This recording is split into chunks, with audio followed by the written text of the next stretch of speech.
الحمدللہ آج آپ ترتیب سے ہٹ کر 10واں اور 11واں پارہ سن رہے ہیں۔ ترتیب میں تو صرف 10واں آنا چاہیے تھا۔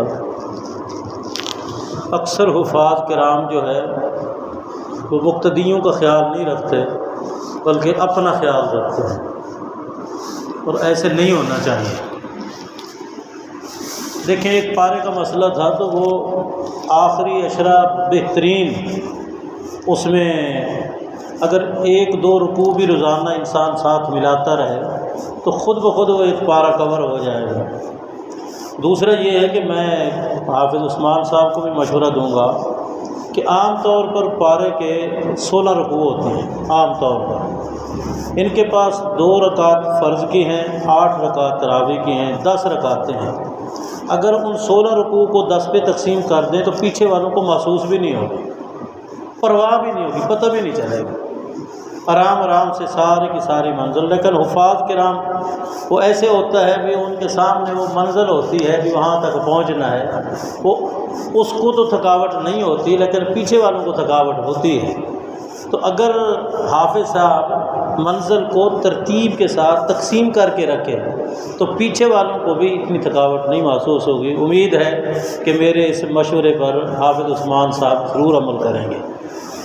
آئندہ کوشش کریں کہ ایک تو جو منزل ہے وہ آخری عشرے میں نکالیں جہاں ضرورت بھی ہے کہ لمبے قیام کی، اور دوسرا یہ ہے کہ 16 رکوع ہیں اور آپ کے پاس 10 رکعت ہیں، 16 کو آپ 10 پہ تقسیم کریں اور بالکل اوپر نیچے نہ کریں تاکہ بالکل آسانی سے رکعت بھی پتہ نہیں چلے۔ یہ حرم کے اندر وجہ کیا ہے؟ ایک تو رکعتیں زیادہ ہیں، دوسرا تھوڑا سا پڑھتے ہیں پھر رکوع سجدہ، اور ہڈیوں میں جب حرکت آتی ہے تو تھکاوٹ اتر جاتی ہے۔ انسان کھڑے کھڑے وہ جسم کا جو خون کی گردش ہے وہ ایک جگہ پر رکی ہوتی ہے۔ جب انسان رکوع میں جاتا ہے، سجدے میں جاتا ہے، پھر اٹھتا ہے، پھر بیٹھتا ہے، پھر اٹھتا ہے، پھر بیٹھتا ہے، وہ اعضاء کے اندر گردش خون کی وہ تبدیل ہوتی ہے اور تھکاوٹ جو ہے وہ بندے کی ختم ہو جاتی ہے۔ تو ہمیں کوشش کرنی چاہیے کہ رسول اللہ صلی اللہ علیہ وسلم نے امام کو کہا بھی ہے وقت دے بیاضوں سے، جو امام مقتدیوں میں سب سے زیادہ کمزور ہے نا اس کا خیال رکھیں، اس کا خیال رکھیں۔ یہ نوجوان طبقہ اس لیے زیادہ بھاگ جاتا ہے، بوڑھے بیچارے کھڑے رہتے ہیں لیکن نوجوان طبقہ بھاگ جاتا ہے، وہ کھڑے نہیں ہو سکتے۔ اللہ تعالی ہمیں قرآن سننے کی رغبت ہمارے دلوں کے اندر اللہ پیدا کرتا ہے، آمین۔ تو میں ایک مسئلہ صرف آپ کے سامنے رکھتا ہوں۔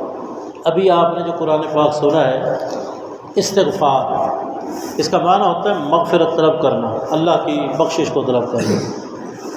انسان زندہ ہے تو بھی استغفار کی ضرورت ہے، اور انسان مر جائے تو اس سے بھی زیادہ ضرورت ہے۔ انسان زندہ ہے اس کو استغفار کی ضرورت ہے، اور مرنے کے بعد تو اور بھی اس کو استغفار کی ضرورت ہے۔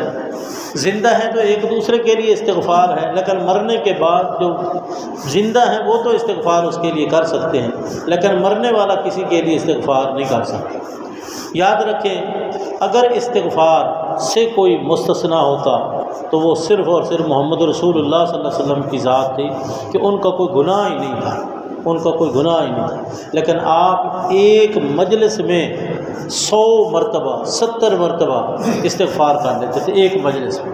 محترم ساتھیو، کچھ لوگ ایسے ہیں جن کے لیے استغفار سے اللہ نے منع کر دیا ہے جب ان کی موت ایک گناہ پر، اللہ نے منع کر دیا ہے کہ ان کے لیے استغفار نہیں کرنا۔ اور منع سب سے پہلے کس کو کیا؟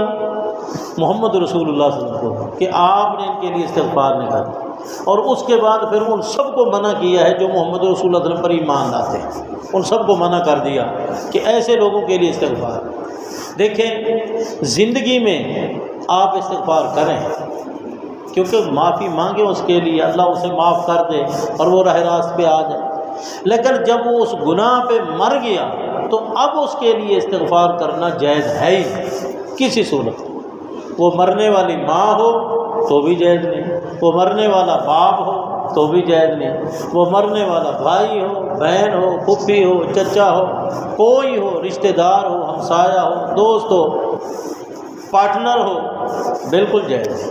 اور اللہ نے قرآن میں وعدہ کر دیا۔ اعوذ باللہ من الشیطان الرجیم۔ سنیے، سمجھیے، آج ہم رکھ رکھاؤ کی خاطر استغفار کر لیتے ہیں کہ لوگ کیا کہیں گے۔ یار ہمسایہ ہے، اگر میں جنازے میں نہ گیا تو لوگ کیا کہیں گے؟ میرا پارٹنر تھا، اگر میں جنازے میں نہ گیا تو لوگ کیا کہیں گے؟ اور لوگ جو کہتے رہیں اللہ کچھ نہ کہے۔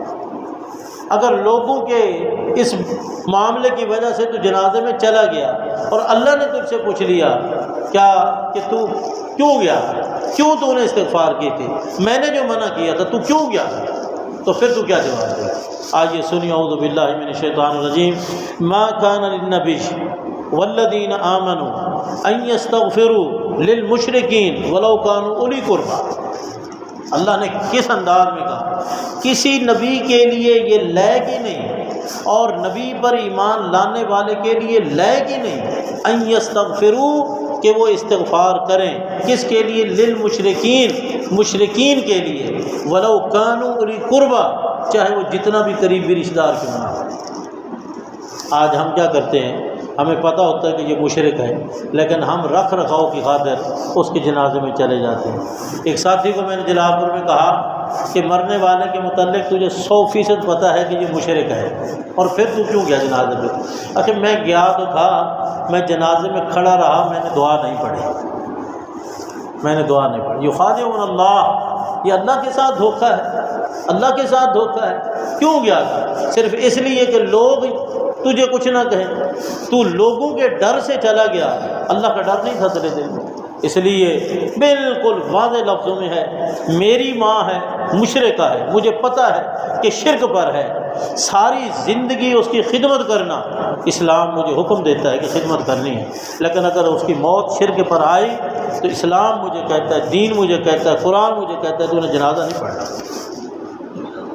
باپ ہے، ساری زندگی حسن سلوک اس کے ساتھ ضروری ہے، اس کے دکھ سکھ کا خیال رکھنا میرے لیے فرض ہے، چاہے وہ اللہ کو نہیں مانتا، لیکن اگر اس کی موت شرک پر ہے تو مجھے حق حاصل نہیں ہے کہ میں اپنے باپ کا جنازہ پڑھوں۔ کیوں کہ اللہ نے منع کر دیا، ما کان للنبی والذین آمنوا ان یستغفروا للمشرکین ولو کانوا اولی قربی۔ اس لیے ہمیں دنیا کے رکھ رکھاؤ کا خیال رکھنے کے ساتھ ساتھ ہمیں اللہ کا جو مقام ہے اس کا خیال رکھنا چاہیے۔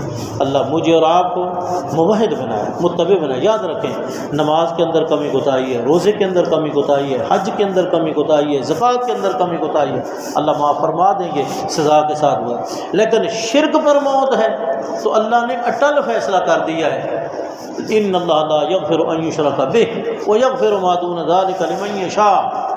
اور موحد آدمی ہے، نبی صلی اللہ علیہ وسلم فرمایا مرنے والا موحد، پیچھے 40 موحد دعا مانگنے والے، اللہ اس کی مغفرت فرما دے، لیکن قرض نہیں مانگتا۔ قرض چاہے سارے موحد اس کے لیے دعا مانگتے رہیں، جب تک قرض نہیں دے گا تو قرض سے جان نہیں چھوٹتی۔ اللہ ہمیں قرآن و سنت سمجھنے اور عمل کرنے کی توفیق عطا فرمائے۔ میری نصیحت پہ عمل کریں گے۔